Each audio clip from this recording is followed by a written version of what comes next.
நிகழ்கிறது. கம்பராமாயணத்தினுடைய பாலகாண்டத்தை நாம் பார்த்துக் கொண்டிருக்கிறோம். நாம் பார்த்துக் கொண்டிருக்கிற பாலகாண்டம் அதற்கு பொருத்தமாக இன்றைக்கு பாரத கண்டமே பாலகாண்டத்தில் தான் இருக்கிறது என்று சொன்னால் அது மிக இல்லை என்று சொல்லலாம். ஏனென்றால் மிக சமீபத்தில் அயோத்தியில் பால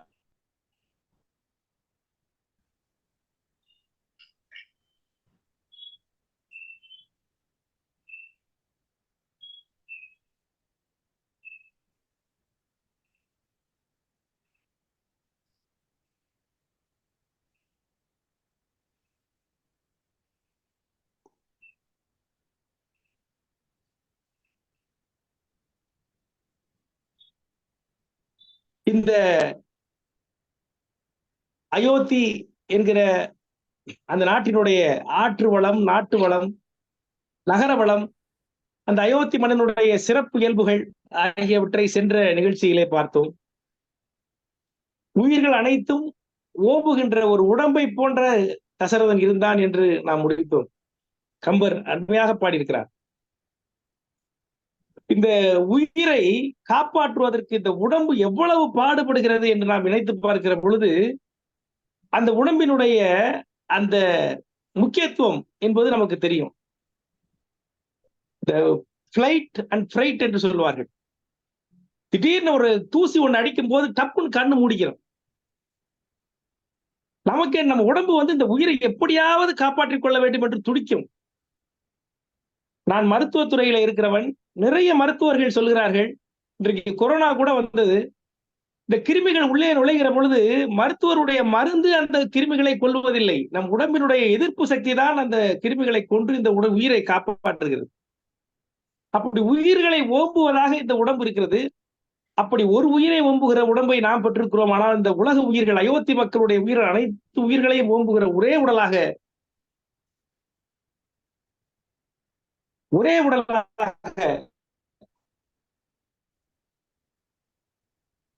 தசரதன் இருந்தான் என்று கவி சக்கரவர்த்தி கம்பர் மிக அழகாக பாடுகிறார். அதற்கு பிறகு இன்றைக்கு நாம் திரு அவதார படலத்தை பேசுவதாக, அதை குறித்து சிந்திப்பதாக நாம் இருக்கிறோம். அந்த வகையில் இன்றைக்கு நாம் பாலராமன், குழந்தை ராமன் பிறக்கவிருக்கிற இந்த அற்புதமான அந்த தருணத்தை நாம் பார்க்க இருக்கிறோம். திரு அவதார படலம். உலகத்தில் எத்தனை செல்வங்கள் இருந்தாலும் தசரதன் சாதாரண அரசன் அல்ல. அவன் 10 ரதங்களை ஓட்டியவன் என்று சொல்வார்கள். 10 ரதங்கள் என்று சொன்னால் 10 இந்திரியங்களை அடக்கி ஆண்டவன் என்று பொருள். அப்படிப்பட்ட தசரதன், அவனுக்கு பகைவர்களே இல்லை. திருமணத்த வாரியார் தான் மிக அழகாக சொல்லுவார். அயோத்தினா என்ன அர்த்தம் அப்படின்னா, நீதிக்கு எதிர்ப்பதம் அநீதி, நீதி இல்லை என்றால் அது அநீதி, தர்மம் இல்லை என்றால் அது அதர்மம், யுத்தம் இல்லை என்றால் அது அயோத்தி என்று சொல்வார். யுத்தமே இல்லாத ஒரு நகரமாக, வெற்றி திருமணாக தசரதன் அந்த நாட்டை ஆண்டு வந்தான். அப்படி மிகப்பெரிய ஒரு தசரதனாக, மிகப்பெரிய மாமன்னனாக ஆண்டு வந்த தசரதனுக்கு ஒரு மிகப்பெரிய குறை ஒன்று இருந்தது. அது என்னவென்று சொன்னால், குழந்தை இல்லாத குறை. அந்த குழந்தையும் ஏன் அவனுக்கு இல்லை என்று சொன்னால், இந்த மக்களை, தான் காத்து வருகிற மக்களை தொடர்ந்து காக்க வேண்டுமே, அதற்கு ஒரு மன்னன் வேண்டுமே, அரசலங்குமரன் வேண்டுமே என்கிற கவலை அவனை வாட்டி வதைத்தது. குழந்தை இல்லாத குறை எப்படிப்பட்ட குறை என்பதை புறநானூற்றிலே இந்த அருமையான பாடல் நமக்கு சங்க இலக்கியம் சொல்லுது. அதையும் எழுதியவர் ஒரு அரசன் தான், பாண்டியன் அறுவடை நம்பி. உங்க எல்லாருக்கும் தெரிஞ்சவர். இந்த மன்னன் எழுதின ஒரே பாட்டு இது. படைப்பு பல படைத்து பலரோடு உண்ணும் உடைப்பெருஞ்செல்வராயினும், எல்லா படைப்புகளையும் அனுபவித்துக் கொண்டு பலரோடு, ஒரே சமயத்தில் பலரோடு சேர்ந்து சாப்பிடக்கூடிய அளவிற்கு பெரிய செல்வம் உடைந்தவராக ஆனாலும், இடைப்பட குறுகுறு நடந்து சிறுகை நீட்டி, அந்த குறுகுறு நடந்து, குறுகுறுன்னு அந்த குழந்தை நடக்கும். இடைப்படன்னா அந்த ஒரு அடிக்கும் அடுத்த அடிக்கும் இடையில கொஞ்சம் நேரம் எடுக்கும். நம்மள மாதிரி வேகமா நடக்காது. அப்படி காலை தத்தி தத்தி எடுத்து வைக்கும். இடைப்பட குறுகுறு நடந்து சிறுகை நீட்டி, இட்டும் தொட்டும் கவ்வியும் துழந்தும் நெய்யுடை அடிசில் மெய்ப்பட விதிர்த்தும், அப்படியே தொடும், கவ்வும், துழந்தும், தவழும், இப்படியெல்லாம் பல்வேறு செயல்களை மிக அழகாக செய்து மயக்கூறு மக்களை இல்லார்க்கு, மயக்கம் தரக்கூடிய, நமக்கு மிகப்பெரிய அந்த திருப்தியை அந்த சமாதானத்தை, அமைதியை தரக்கூடிய அந்த அற்புதமான குழந்தைகளை, மயக்குறு மக்களை இல்லாதவர்களுக்கு பயக்குறை இல்லை தாம் வாழும் நாளே, அவர்கள் வாழ்கிற நாள் என்பது ஒரு பயனற்ற நாளே என்று ஒரு பாண்டியன் அருளை நம்பி பாடியிருக்கிறான். அப்படி தன்னுடைய குழந்தைகளை கொஞ்சம் இயலாத அந்த குறையிலேயே தசரதன் தன்னுடைய நாட்களை நகர்த்தி கொண்டிருந்தான். ஒரு நாள் போயிட்டு அவனுடைய ஆசார குருவாகிய வசிஷ்டனிடம் போய் அந்த குறையை கொடுக்கிறான். ஆயவன் ஒரு பகல் அயனையே நிகர் தூய மா முனிவனை தொழுது தோல்குலத்து தாயரும் தந்தையும் தவமும் அன்பினால் மேயவான் கடவுளும் பிறவும் வேறு நீ. அவனிடம் போய் அப்படியே சரண்டர் ஆயிடுறான். எனக்கு தாயும் நீதான், தந்தையும் நீதான். வசிஷ்டர் என்பவர் அவனுடைய குலகுருவாக அந்த அயோத்தி மாநகரிலே அவனுக்கு பல்வேறு நன்னெறிகளை போதித்து அவனுக்கு வழிகாட்டி கொண்டு வருகிறார். அவரிடம் ஒரு நாள் போய் அவர் பாதங்களிலே பணிந்து விழுந்து,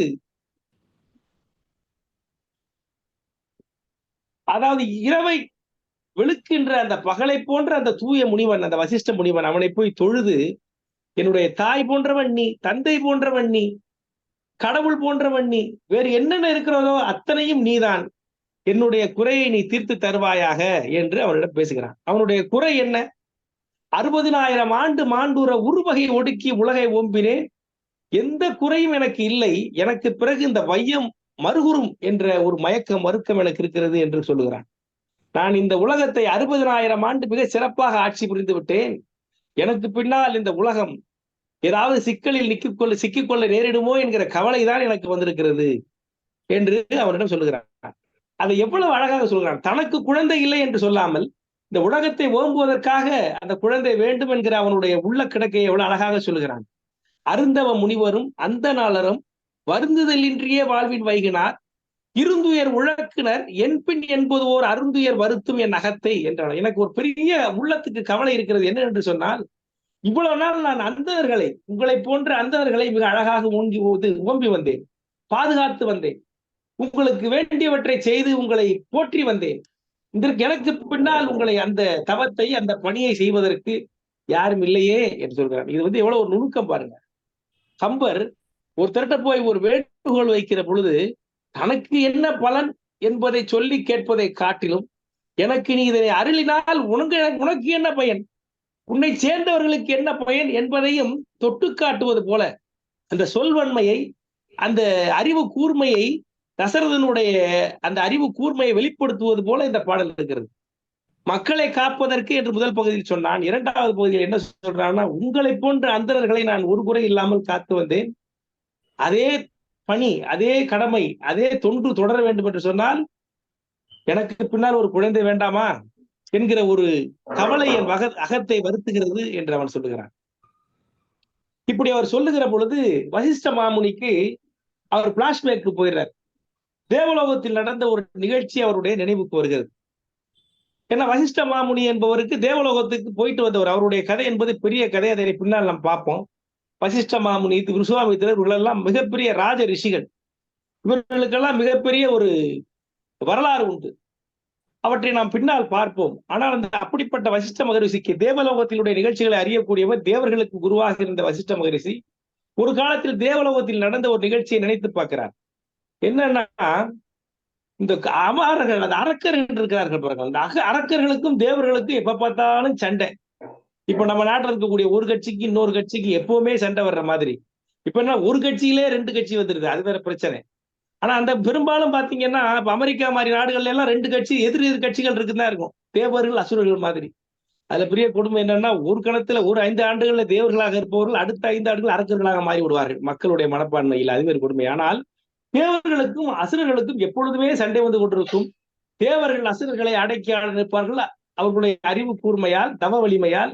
அரக்கர்கள் அவர்களுடைய உடல் வலிமையால் தேவர்களை நசுக்கி அவர்களை அரசாள்வார்கள். இப்படி ஒரு பிரச்சனை நடந்து கொண்டே இருக்கிறது. அப்படி ஒரு மிகப்பெரிய கொடுமை நடக்கிற பொழுது தேவர்கள் எல்லாம் ஒரு நாள் போய் கொலை தொழில் அரக்கர்தம் கொடுமை தீர்க்க வேண்டும் என்று திருமாலை போய் சரணடைந்து அவர்கள் அதனை செய்வேன் என்று அவர் கொடுத்த ஒரு வாக்கினை, அந்த ஒரு நிகழ்ச்சியை வசிஷ்டர் என்பவர் நினைத்து பார்க்கிறார். அலைகடல் நடுவன் ஒரு அனந்த நீமிசை. அலைகடல் நடுவே யார் இருப்பா? பாட்கடல் நடுவே பரந்தாமன் தான் இருப்பான். மலை என விழி துயில் வளரும் மாமுகில் கொலை தொழில் அரக்கர்தம் கொடுமை தீர்ப்பேன் என்று உலை உறுகிற கவலைப்படுகிற அமரருக்கு உரைத்த அந்த வாய்மையை, அந்த வாக்குறுதியை வசிஷ்டர் நினைத்து பார்க்கிறார். உடனே அந்த தேவலோக நிகழ்ச்சிகள் அவர் கண்களிலே வருகிறது. 20 கரம் தலை ஈரைந்து என்னும் அத்திரு இழி வழிக்கு ஒரு செயல் இன்று எங்களால் கருமுகில் என வளர் கருணை அம்கடல் பொருது இடர் தணிக்கின் உண்டு என்னும் புணர்ப்பினார். தேவர்கள் போயிட்டு மிகப்பெரிய அரக்கன் இருக்கிறான், அவனுக்கு 5 தலை ஈரைந்து 10 தலை இருக்கிறது, 20 கரம் இருக்கிறது. இத்தனையும் வைத்துக் கொண்டு அவன் செய்கிற கொடுமை அளவிட முடியதாக இருக்கிறது. அவனை தண்டிக்கிற, அவனை அழிக்கிற அந்த வலிமை கருணை கடலாகிய உனக்குத்தான் உண்டு. எங்களுடைய இடரை தணிக்கிற அந்த கடமை, அந்த பெருமை, அந்த சக்தி உனக்குத்தான் உண்டு என்று அவனை சரணடைகிறார்கள். அப்பொழுது இந்த பாட்டு எவ்வளவு அழகான பாட்டு பாருங்க. அப்போ திருமால் என்ன சொல்றார்? திருமால் வருகிறதே அவருடைய வாக்கினை வருவதை சொல்கிறார் கம்பர். கருமுகில் தாமரை காடு பூத்து நீடு இருசுடர் இருபுறத்து ஏந்தி ஏடவள் திருவுடம் பொழிய ஓர் செம்பொன் குன்றின் மேல் வருவள போல் கழுலன் மேல் வந்து தோன்றினான் என்று பாடுகிறார். அந்த தாமரை இந்த திருமாலான கரிய நிறம் கொண்ட திருமால் வருவது எப்படி இருக்கிறதா? கருமுகில் தாமரை காடு பூத்தது போல் இருக்கிறது. அப்படி அழகா அப்படி ரசித்து பாடியிருக்கிறார் கம்பர். கருமுகில் தாமரை காடு பூத்தது போல் வந்தான். 2 பக்கம் சுடர்களை ஏந்தி வருகிறாராய். சங்கு சக்கரம் அந்த இரண்டையும் 2 பக்கங்களில் உள்ள சுடர்களை போல் அவன் ஏந்தி கொண்டு வந்தான். திருவோடு மகாலட்சுமியோடு வந்தான். ஒரு குன்றின் மேல் தாமரை காடு பூத்து 2 சுடர்களை ஏந்தி வருவது போல மகாலட்சுமியோடு திருமால் வந்து அங்கே தோன்றினான் என்று சொல்லுகிறார். அதற்கு பிறகு அவர் வாக்குறுதி கொடுக்கிறார். வளையோடு திகிரியும் படவை தீத்தர விளைத்தரு கடுவுடை விரிகொள் பாயலும் இளையவர் என அடி பரவ ஏகினாம் வளைமைதில் அயோத்தியில் வருதும் என்றனர். அதாவது என்ன சொல்கிறார் என்று சொன்னால், எனது படைக்கலங்களாகிய சங்கும் சக்கரமும் நான் படுத்து துறங்குகிற அந்த அனந்தனும் அந்த பாம்பு என்று சொல்கிறமே அந்த அனந்தனும் என்னுடைய தம்பியர்களாக பிறப்பார்கள். 3 பேரும் 3 தம்பியர்களாக பிறப்பார்கள். அப்படி பிறக்க வைத்து விட்டு நான் ராமனாக வந்து அயோத்தி மாநகரில் அவதரிப்பேன் என்று சொல்லுகிறார் என்று அவருக்கு வாக்கு கொடுக்கிறார். அந்த நிகழ்ச்சியை வசிஷ்டர் பகவான் நினைத்து பார்க்கிறார். சங்கு சக்கரம் அந்த பாம்பனை எப்பொழுதுமே திருமால் இணைபுரியாமல் இருக்கக்கூடிய இந்த 3 தம்பியர்களாக பிறக்கிறார்கள். திருமால் ராமனாக பிறக்கிறார். நான்முகன் கரடிகளுக்கு அரசனாக சாம்பவந்தன் என்கிற ஒரு வானரமாக பிறக்கிறான். இந்திரன் வாலியும் அவன் மகன் அங்கனதனுமாக 2 பேருமாக இந்திரன் பிறப்பதாக நிச்சயிக்கிறார்கள். சூரியன் சுக்கிரீவனாக பிறக்கிறான். நெருப்பு கடவுள் நீலன் என்னும் வானர வீரனாக பிறக்கிறான். வாயு காற்று அவருடைய அம்சம் மாருதி. ஆகவே காற்றும் சிவபெருமானும் கலந்து அனுமனாக பிறக்கிறார்கள். மற்ற தேவர்கள் எல்லோரும் வானரங்களாக பிறக்கிறார்கள் என்று ஒரு ஒப்பந்தம் செய்து கொண்டு அவர்கள் இந்த பூமியிலே அவதரிப்பது 2 தலை 20 கரம் கொண்ட ராவணனை அழித்தொழிப்பது என்கிற அந்த ஒரு யோசனையை சொல்லி அதற்காக திருமால் தன்னுடைய வாக்குறுதியை அளிக்கிறார் என்கிற அந்த நிகழ்ச்சியை வசிஷ்டர் நினைத்து பார்க்கிறார். எனக்கு என்ன தோணுதுன்னா, ராவணனுக்கு எப்படி 10 தலை இருந்திருக்கும்? 10 தலை எப்படி இருந்திருக்கும்? ஒரு தடவை ஒரு கூட்டத்துலதான் ஒரு அம்மா தான் சொன்னாங்க, நல்லா சொன்னாங்க. அம்மா, ராவணன் இருந்தா அவன் தூங்கும் போது எப்படிமா தூங்கி இருப்பான்? நேரா படுத்து தூங்கிருந்தா, பல்லாக படுத்து தூங்கிருந்தா பரவாயில்ல, ஒரு கழிச்சு படுக்கிறதா எப்படிமா 10 தலையும் பச்சு அவரால் தூங்கி இருக்க முடியும்? என்ன ஒரு குழந்தை கேட்டது என்று சொன்னார்கள். அது போல ராவணன் 10 தலை உடையவனாக இருந்திருப்பானா என்பது ஒரு கேள்விக்குறி. நான் எனக்கு தெரிஞ்ச ஹிஸ்டரி என்ன நினைக்கிறேன் என்று சொன்னால், 10 தலை 10 மூளைகள் உள்ள அந்த எவ்வளவு சிந்திக்குமோ அவ்வளவு அறிவுத்திறம் உடையவனாக ராவணன் இருந்திருப்பானோ என்று எனக்கு சொல்ல தோன்றுகிறது. இன்றைக்கு நம்முடைய மூளை என்பது, அதனுடைய ஆற்றல் என்பது அளவிட தெரியாது. நம்முடைய மூளையினுடைய அந்த ஆற்றலில் ஒரு 10% கூட நாம் பயன்படுத்தி இந்த ஐக்கு என்று சொல்கிறார்கள். ஐயா ஆர்சி குமரன் ஐயா எல்லாம் இருக்கிறாங்க, மிகப்பெரிய ஒரு அறிவாளி, அவரெல்லாம் அறிஞர். நம்முடைய மூளையில் குறைந்த அளவுதான் நாம் பயன்படுத்துகிறோம் சாதாரண மனிதர்கள். ராவணன் 10 தலையை பயன்படுத்தியவராக 10 மூளையை பயன்படுத்தியவனை போல் இருந்திருப்பானோ என்று எனக்கு தோன்றுகிறது. இல்லை என்று சொன்னால் ராவணனுக்கு எப்படி அவ்வளவு திறமை இருந்திருக்கும்? அத்தனை கலைகளையும் கற்றவனாக,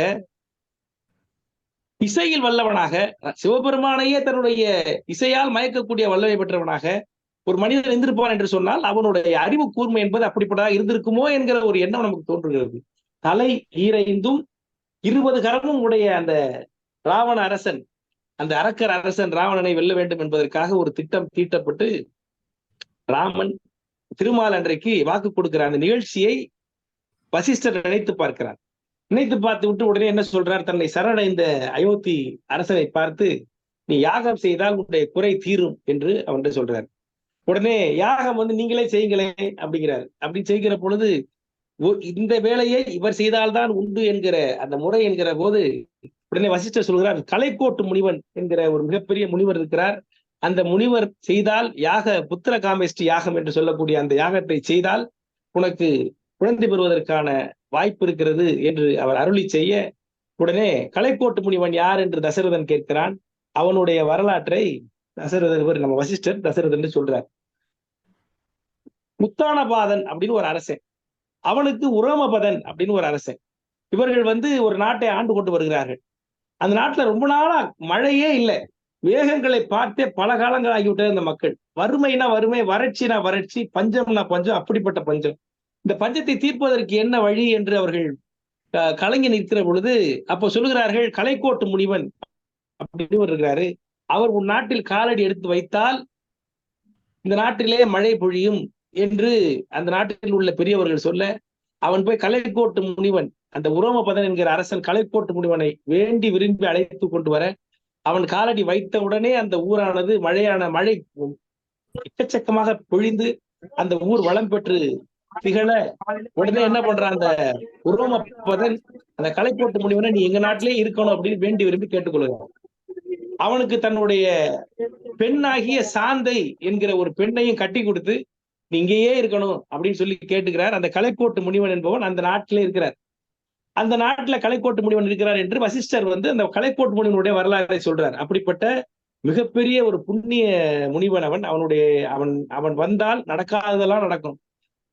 அவன் காலடிப்பட்ட உடனே அந்த மிகப்பெரிய பஞ்சமானது சுத்தமாக இல்லாமல் போய்விட்டது என்று சொல்லுகிற பொழுது உடனே தசரதன் அடுத்த நொடி உடனடியாக புறப்பட்டு உரோமபதனை போய் பார்க்கிறான். தசரதனை உரோமபதன் வரவேற்கிறான். பிறகு அவனுக்கு விருந்தளிக்கிறான்.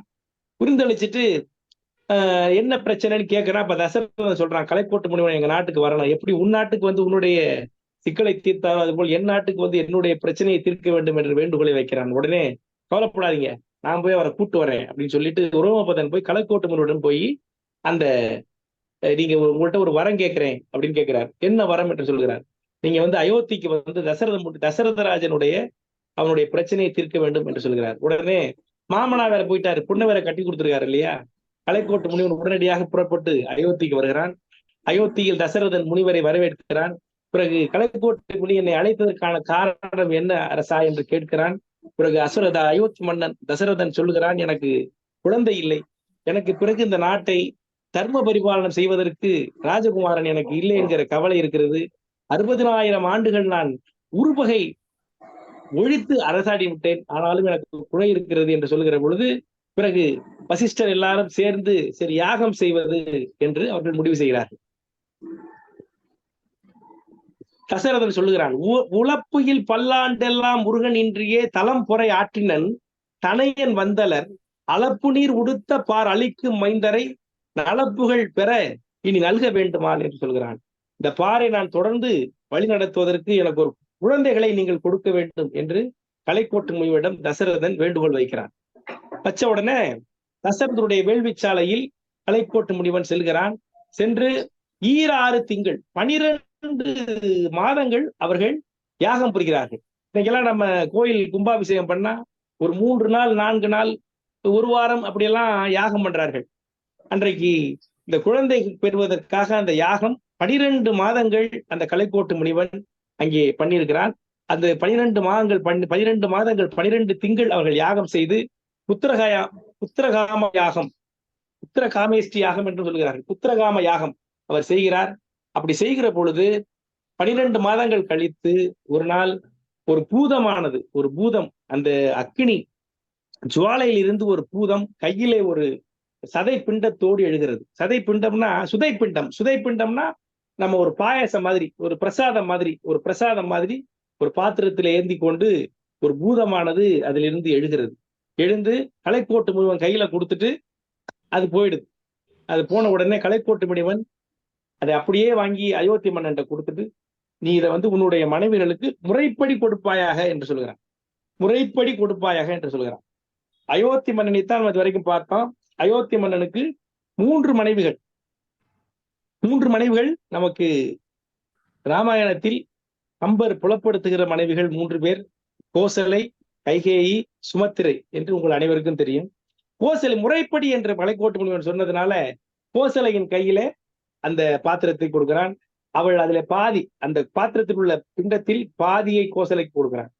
பிறகு மீதி உள்ளத்தில் பாதியை கைகையை கொடுக்கிறான்.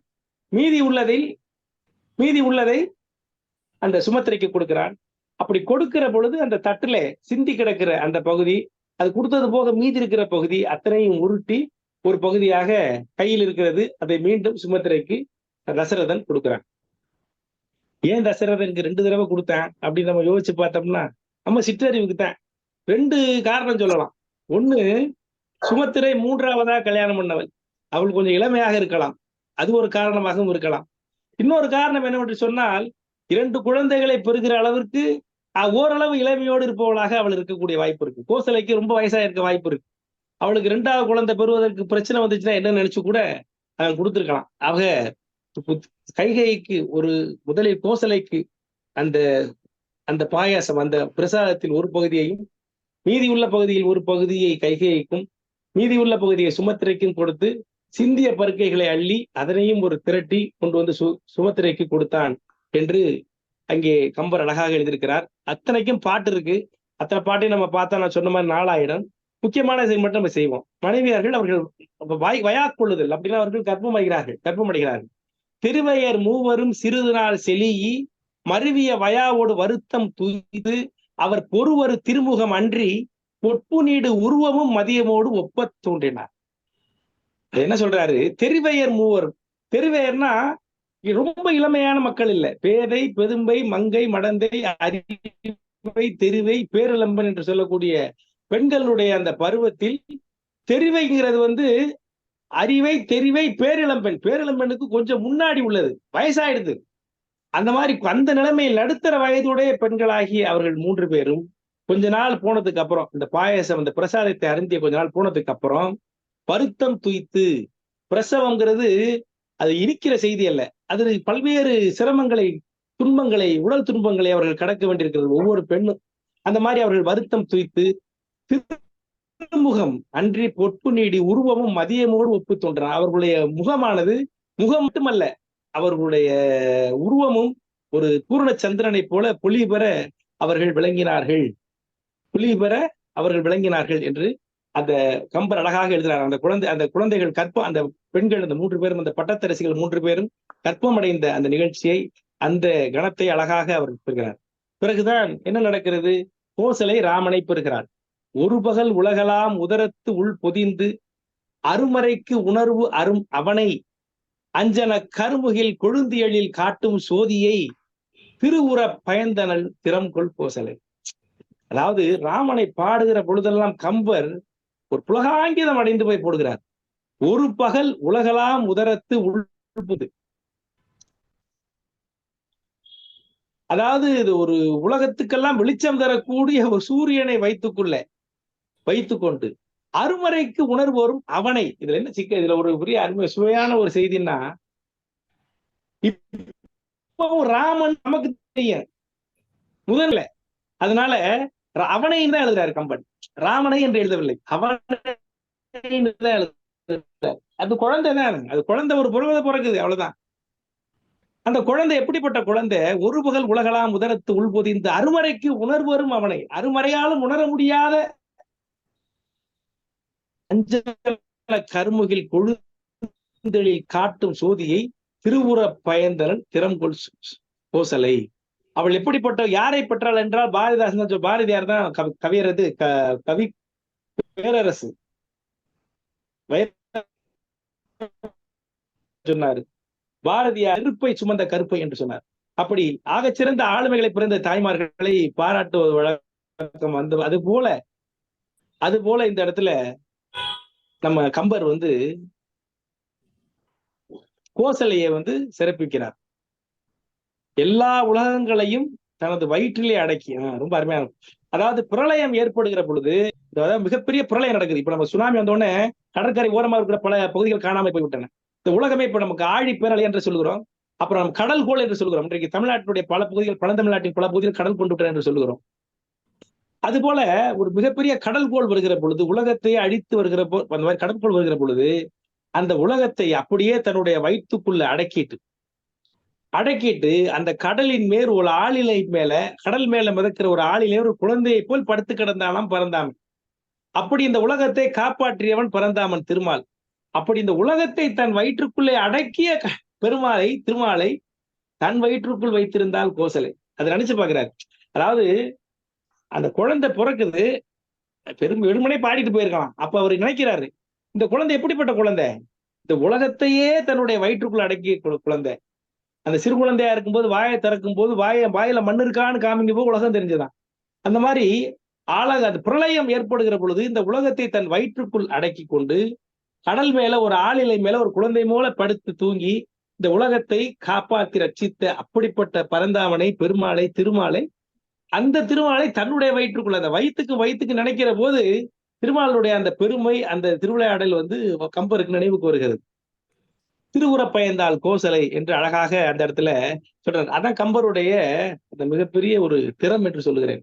அதாவது ஒரு செய்தியை சாதாரணமாக செய்வதில்லை, அதிலிருந்து வெவ்வேறு திருவிளையாடல்களை அவனுடைய பெருமையை கொண்டு பொருத்துவதிலே கம்பருக்கு இடையாக எவடுமே கிடையாது என்பதற்கு எடுத்துக்காட்டாக இந்த பாட்டை நாம் சொல்லலாம்.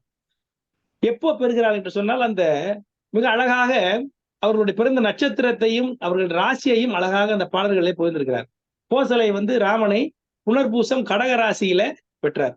இந்த கடக ராசியில பெற்றா இந்த மாதிரி தான் ஊரா அலையணும் போல இருக்கு. அது ஒரு பெரிய மோசமான ராசி போல இருக்கு. அப்படி புனர்பூசம் கடக ராசியில் கோசலை ராமனை பெற்றால், கைகேயி பூச நட்சத்திரம் மீன ராசியில் பரத ஆழ்வாரை பெற்றால், கடகராசி ஆயில்யத்துல சுமத்திரை லக்ஷ்மணனை பெற்றால், சிங்க ராசி மக நட்சத்திரம், நம்ம ஜெயலலிதா நட்சத்திரம், அந்த நட்சத்திரத்தில் சுமத்திரை தன்னுடைய இரண்டாவது பாலகுமாரனை பெறுகிறாள். இப்படி 4 அரசகுமாரர்களும் மிக அழகாக அந்த நாட்டிலே 3 வட்டத்து தேவிகளும் பிரசவிக்கிறார்கள், பெற்றெடுக்கிறார்கள். இந்த குழந்தைகள் பிறந்துருது, அடுத்தடுத்து பிறகுது. பிறந்த உடனே எவ்வளவு சந்தோஷமா இருந்திருக்கும், சாதாரணமா இருந்திருக்கும். இப்ப நம்ம ஊர்ல யாராவது ஒருத்தர் ஏதாவது ஒண்ணு, நம்ம ஒரு குழந்தை தேர்வுல வெற்றி பெற்று விட்டால் நம்ம சாக்லேட் வாங்கி கொடுக்குறோம். இன்னைக்கெல்லாம் என்ன பண்றாங்கன்னா, அரசியல்வாதிகள் தன்னுடைய தலைவர்கள் சிறையில் இருந்து வெளிப்பட்டு விட்டால் லட்டு கொடுக்கிறார்கள். எங்க அப்பா அந்த காலத்துல, நான் பிறக்கிற காலத்துல, கிட்டத்தட்ட ஒரு 50 வருஷத்துக்கு முன்னாடி எங்க அம்மா சொல்லுவாங்க, நான் குழந்தை பிறந்த உடனே எங்க ஊர் புதுக்கோட்டையில எங்க அப்பா எல்லாருக்கும் லட்டு வாங்கி கொடுத்தாராம். ரொம்ப ஆச்சரியமா இருக்கும். அந்த காலத்துல லட்டு வாங்கி கொடுக்குற அளவுக்கு அவர் சிந்திச்சிருக்கிறார். அப்படி சாதாரண மனிதர்களே தன்னுடைய குழந்தை பிறப்பை கொண்டாடுகிற பொழுது, தசரதன் இவ்வளவு தவம் பெற்று, எனக்கு தெரிஞ்ச ஒரு குழந்தை இருக்காங்க, ஒரு பெரிய என்னுடைய உறவினர் ஒருத்தர் வீட்டுல ரொம்ப நாள் ஆண் குழந்தை இல்லை. அந்த குழந்தை ரொம்ப நாள் கழித்து பிறந்த குழந்தைக்கு அவர்கள் வைத்த பெயர் மாதவன் என்று வைத்தார்கள். நல்ல அருமையான பெயர். தவம் செய்து மாதவம் செய்து பிறந்த குழந்தைக்கு மாதவன் என்று பெயர் வைத்தார்கள். அப்படி குழந்தைகளை ரொம்ப தவம் செய்து பெற்ற அந்த குழந்தை ஒரு குழந்தைக்கு எதிர்பார்த்து கொண்டிருந்தான். 60,000 ஆண்டுகள் உருப்படை ஒழித்து நான் வாழ்ந்து கொண்டிருந்த அயோத்தியை காத்து வந்த எனக்கு ஒரு ராஜகுமாரனை வேண்டும் என்று வசிஷ்டனிடம் அவன் வேண்டிய பொழுது 4 குழந்தைகள் கொடுத்தால் அவன் எப்படி கொண்டாடுவான்? உடனே பெரிய முரசறையறான் எல்லாருக்கும், வாங்க வாங்க நடிச்சு, இறை தவிர்ந்திடுக பார் யாண்டு ஓர் 7 நிறைநிதி சாலை தாழ் நீக்கி யாவையும் முறைகட வறியவர் முகந்து கொள்க என அரை பறை என்றன அரசர் கோமான். அதாவது வரிகளே இல்லை இனிமே உங்களுக்கு, அந்த கருவூலத்தை கதவை திறந்து விட்டுருங்க, யார் வேணாலும் எதை வேணாலும் எடுத்துக்கோங்க, இல்லாதவர்கள் எடுத்துக்கொள்ளுங்கள் என்று பறை அறைக என்று அங்கே அவன் உத்தரவு போடுகிறான். நகர மாந்தர்கள் மகிழ்கிறார்கள். பிறகு இந்த குழந்தைகளுக்கு இப்பொழுதுதான் அவர்கள் பெயரிடுகிறார்கள். ராமன் என்று பெயரிடுகிறான், பரதன் என்று பெயரிடுகிறான், லக்குவன் என்று பெயரிடுகிறான், இப்படி பெயர் கொண்டு கொண்டிருக்கிறான். தசரதனுக்கு ராமனிடத்துல ரொம்ப அன்பு இருக்கிறது. அந்த அன்பு எப்படிப்பட்ட அன்பு என்று சொன்னால், காவியும் ஒளிர்தரு கமலமும் எனவே ஓவிய எழிலுடை ஒருவனை அல்லது ஓர் ஆவியும் உடலமும் இலது என அருளின் மேவினன் உலகிடம் வேந்ததம் வேந்தன். அதாவது உடலும் ஆவியும் எப்படி ஒன்றாக இருக்க வேண்டும் என்று எப்பொழுதும் விரும்புமோ, அது போல எப்படி அன்பு கொள்ளுமோ அது போன்ற அன்பை அவன் தசரதன் ராமன் மேல அழகாக அவன் அதிகமாக வைத்திருந்தான் என்று சொல்கிறான். பிறகு வசிஷ்டனிடம் அவன் கல்வி கற்பிக்க அனுப்பிக்கிறான். வசிஷ்டன் கல்வி கற்பிக்கிறார். குமாரர்கள் படைத்தொழில்களை கற்றுக்கொள்கிறார்கள். எல்லோரும் குமாரர்களை விரும்புகிறார்கள். சாதாரணமாகவே பணக்கார பசங்கன்னா ராஜகுமார்கள் என்றால் அவர்களுக்கு மதிப்பு என்பது அதிகம். இந்த குமாரர்கள் தவமிருந்து பெற்ற குழந்தைகள், நல்ல குழந்தைகள், நல்ல பண்புடைய குழந்தைகள். ஆகவே எல்லோரும் அவர்களை விரும்பி அணுகுகிறார்கள். இதுல ஒரே ஒரு அருமையான ஒரு பகுதி இருக்கிறது. அப்படி குழந்தைகளை மக்கள் நாடி வருகிற பொழுது ராமன் நகரத்தாரை எப்படி அவன் எதிர்கொண்டான் என்பதற்கு அருமையான ஒரு காட்சியை காண்கிறான். கொஞ்ச நாளைக்கு முன்னாடி கூட பாகுபலின்னு ஒரு படம் வந்தது.